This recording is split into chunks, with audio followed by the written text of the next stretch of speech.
Meus queridos irmãos, irmãs e amigos que renovam em nós o prazer da sua audiência, recebo nesta oportunidade os cumprimentos fraternais da 8ª Igreja Batista Filadélfia de Curitiba.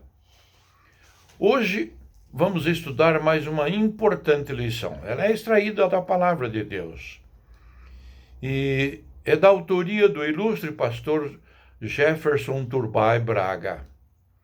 E tem como título Oséias, Vivências Pessoais no Ministério Profético. Quais são os objetivos do presente estudo? São os seguintes. Primeiro, conhecer a dramática história de vida de Oséias, um profeta a quem Deus falava por meio de parábolas e experiências pessoais. Segundo, perceber o envolvimento da vida familiar de Oséias, que altamente influenciou no processo de seu ministério profético. E, por fim, praticar, reconhecendo que só o Senhor é Deus e Salvador da nação de Israel, com especial apreço a Judá, de onde viria o Messias. Esta lição tem como texto áureo o versículo que está em Oséias, capítulo 12, versículo 10, que leio, abro aspas. Eu mesmo falava aos profetas, dava-lhes muitas visões e por meio deles falava em parábolas. Textos bíblicos inspirativos. Está em Oséias, capítulo 1, versículos de 1 a 11. A palavra do Senhor que veio a Oséias, filho de Beeri, durante os reinados de Uzias, Jotão, Acás e Ezequias, reis de Judá, e de Jeroboão, filho de Jeoás, rei de Israel. Quando o Senhor começou a falar por meio de Oséias, o Senhor lhe disse: vá, tome uma mulher adúltera e filhos da infidelidade, porque a nação é culpada do mais vergonhoso adultério por afastar-se do Senhor. Por isso ele se casou com Gomer, filha de Diblaim. Ela engravidou e lhe deu um filho. Então o Senhor disse a Oséias: dê a ele o nome de Jezreel, porque logo castigarei a dinastia de Jeú por causa do massacre ocorrido em Jezreel e darei fim ao reino de Israel. Naquele dia quebrarei o arco de Israel no vale de Jezreel. Gomer engravidou novamente e deu à luz uma filha. Então o Senhor disse a Oséias: dê a ela o nome de Lo-Ruama, pois não mais mostrarei amor para com a nação de Israel, a ponto de perdoá-la. Contudo, tratarei com amor a nação de Judá, e eu lhes concederei vitória, não pelo arco, pela espada ou por combate, nem por cavalos e cavaleiros, mas pelo Senhor, o seu Deus. Depois de ter desmamado Lo-Ruama, Gomer teve outro filho. Então o Senhor disse: dê a ele o nome de Lo-Ami, pois vocês não são meu povo, e eu não sou seu Deus. Contudo, os israelitas ainda serão como a areia da praia, que não se pode medir nem contar. No lugar onde se dizia a eles: vocês não são meu povo, eles serão chamados filhos do Deus vivo. O povo de Judá e o povo de Israel serão reunidos e eles designarão para si um só líder e se levantarão da terra, pois será grande o dia de Jezreel. Agora vamos para Oséias capítulo 13, versículo 4. Mas eu sou o Senhor, o seu Deus, desde a terra do Egito.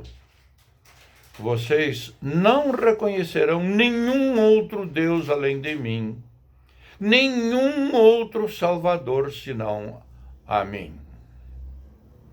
Essa lição tem como introdução a seguinte narrativa. O profeta Oséias não foi chamado apenas para pregar a palavra de Deus, portanto não iria apenas censurar a nação de Israel, que se afastara de Deus em vergonhoso adultério espiritual.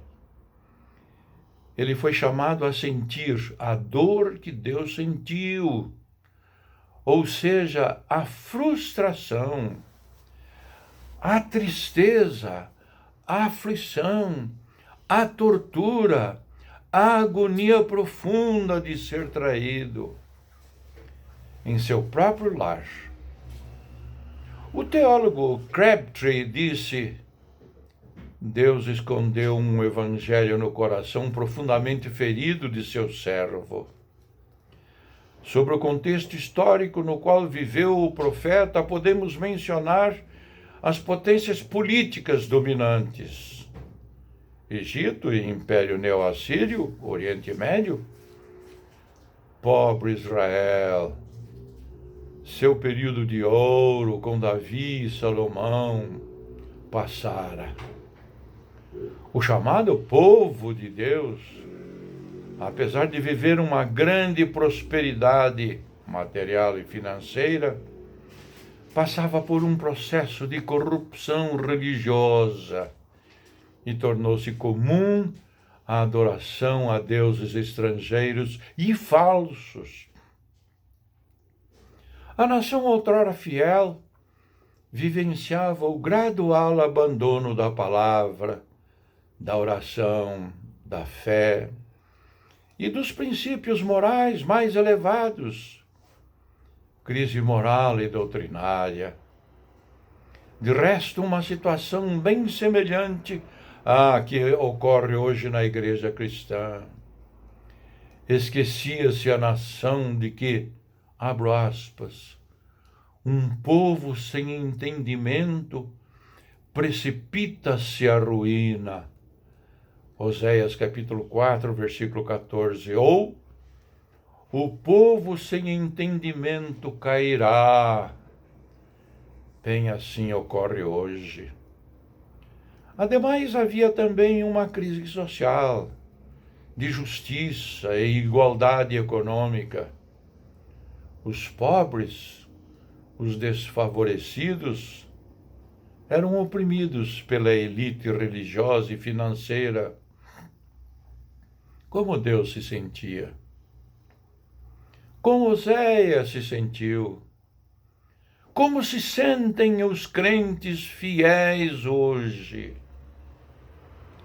Estudemos nesta lição os seguintes tópicos. Tópico 1. O casamento como símbolo de amor, compromisso e aliança. Deus propõe uma lição prática à nação decadente. O casamento do profeta Oséias com uma mulher leviana, Gomer, vai ilustrar a queixa de Deus. Israel não lhe tinha um amor estável, fiel. Que posso fazer com você, Efraim? Que posso fazer com você, Judá? Seu amor é como a neblina da manhã, como o primeiro vapor que logo evapora. Oséias capítulo 6, versículo 4. Deus se sentia como alguém que amou, mas não foi amado. Ou pior, alguém que amou devotadamente e foi traído. Gomer, a esposa de Oséias, depois da união conjugal com o profeta, se entregou à prostituição, igual ao povo. Este se entregou a deuses estranhos e práticas religiosas formais, desprovidas de afeto, acobertadoras das flagrantes injustiças sociais. Tal situação foi assim evidenciada na Bíblia Expositor, dando conta de que havia um superficial esforço religioso, que não tinha substância e rapidamente se dissipava. Esta versão da Bíblia Expositor é de Jimmy Swaggart. A união profunda entre Deus, se oferecendo como único Deus, Israel, aceitando-o e sendo-lhe fiel, enfrentava um problema. O amor não pode ser leviano. Israel inteiro era. Não queria nada sério. O seu amor a Deus era vencido por festas pagãs, adoração a deuses estrangeiros, práticas sexuais promíscuas e até mesmo opressão deslavada dos pobres pelos ricos. Casamento, isto é, aliança e fé, são assuntos sérios, um compromisso para toda a vida. O povo escolhido não compreendia estas implicações. Tinha ao Criador um amor pobre, pequeno e sem profundidade. Aplicação: Deus é sua prioridade? Hoje sua devoção a Ele é igual àquela que você dispunha quando se batizou? Tópico número 2. O gosto pelo proibido, pelo prazer fugaz ou a atração pelo outro. Oséias foi um profeta de Israel, Reino do Norte, entre 783 a 743 anos antes de Cristo. Foi contemporâneo de Amós. Sua história conjugal vai ilustrar a agonia de Deus para com a religião ignorante e permissiva de seu próprio povo. Quem ama espera ser correspondido, e isto é justo. Deus reclama do amor de Israel como sendo passageiro, frívolo. Abro aspas. Poucas instituições são tão propícias para que o ser humano desenvolva excelência ética quanto o casamento. No matrimônio, o homem e a mulher, seres inacabados, praticam a generosidade pela entrega mútua e exclusiva. Pasmem, isso está publicado no jornal Gazeta do Povo no dia 22 de dezembro de 2022. Não foi o caso de Gomer. Ela traiu seu marido. Israel traía Deus. A igreja, na atitude de muitos cristãos, abandonou sua fé primitiva. Vivemos a época triste do cristianismo, sem compromisso, do casamento descartável, da mudança de igreja sem motivo. As pessoas não mudam mais de vida, mudam de igreja, mudam de pastor, mudam de denominação. A fidelidade evidencia caráter. Paralelamente à história do profeta, hoje temos a atração por conceitos e práticas fora da Bíblia. Outro evangelho, outro Jesus, outra salvação. o mel que adoça as seitas e as falsas religiões. Paulo acusa os Gálatas, seus queridos discípulos, de quererem outro evangelho, abro aspas. Admiram-me de que vocês estejam abandonando tão rapidamente aquele que os chamou pela graça de Cristo para seguirem outro evangelho. Gálatas capítulo 1, versículos 6 a 8. Até João Batista vacilou no quesito aqui abordado. Abro aspas. És aquele que havia de vir ou esperamos outro? Fecho aspas. Mateus 11, 3. Neste contexto, Deus acusou inúmeras vezes Israel de ser como uma mulher frívola, atraída por outros homens.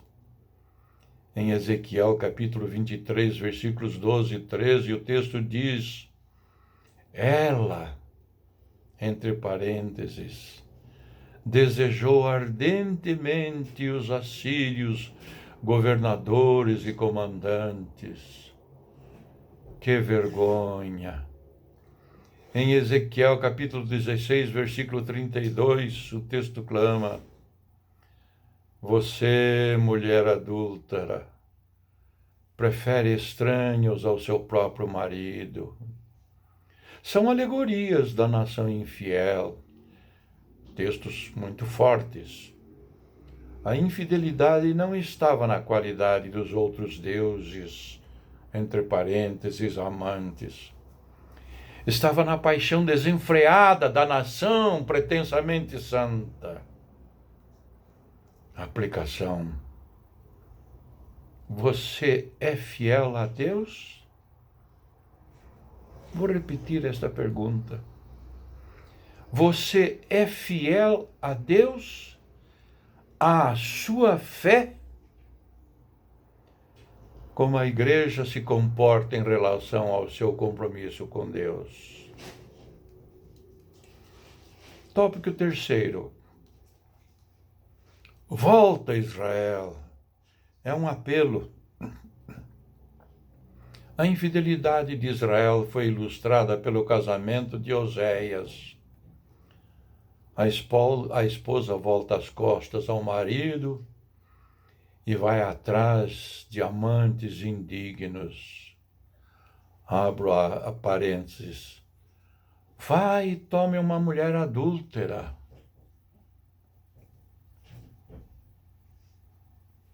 Oséias capítulo 1, versículo 2, fecha o parênteses. Porém, o amoroso Deus propõe uma volta. Se você voltar, ó Israel, volta para mim. Jeremias capítulo 4, versículo 1. Deus quer perdoar.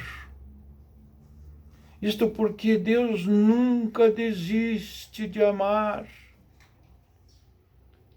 Os homens é que desistem de serem amados. O amor de Deus é um amor que nunca sofre solução de continuidade. É como aconteceu no Calvário. Quando Jesus morreu por nós, passaram-se mais de 2020 anos. E ainda hoje aquele grande amor jamais diminuiu, jamais mudou 1 milímetro e com certeza nunca cessou. Deus faz um esforço para trazer de volta a nação adúltera e impura. Deus nos quer perto de si. A maior prova disto está nestas palavras, abro aspas. Deus amou o mundo de tal maneira que deu seu Filho unigênito. Evangelho de João, capítulo 3, versículo 16. Aplicação. É fácil ou difícil se afastar da casa do Pai? É fácil ou difícil voltar ao caminho de Deus? Responda a si mesmo. Conclusão. Ao caído, Deus propõe perdão e volta imediata. Ao perdido em pecados, salvação. A ovelha perdida, ferida, abandonada, Deus propõe um redil, um agasalho, alimento, segurança e um colo de pai, amor fiel. Não convém pecar, afastar-se, adulterar, espiritualmente falando. Entretanto, lembremos-nos, abro aspas, filhinhos, escrevo a vocês estas coisas para que vocês não pequem. Se, porém, alguém pecar, temos um intercessor junto ao Pai, Jesus Cristo, o justo. Está lá em 1 João, capítulo 2, versículo 1. Ao pecado devemos dizer, não quero, não posso, não devo, não preciso. Ele nunca nos trará qualquer coisa de bom. Ao contrário de Deus, encontramos uma síntese perfeita deste romance de conotação espiritual em Apocalipse capítulo 2, versículos 4 a 5. Abro aspas. Contra você tenho, porém, isto. Você abandonou o seu primeiro amor. Lembre-se de onde caiu. Arrependa-se e pratique as obras que praticava no princípio. Continuemos amando a Deus. Ele nunca esqueceu de você. Que Deus lhe ajude. Que Deus nos ajude. Amém.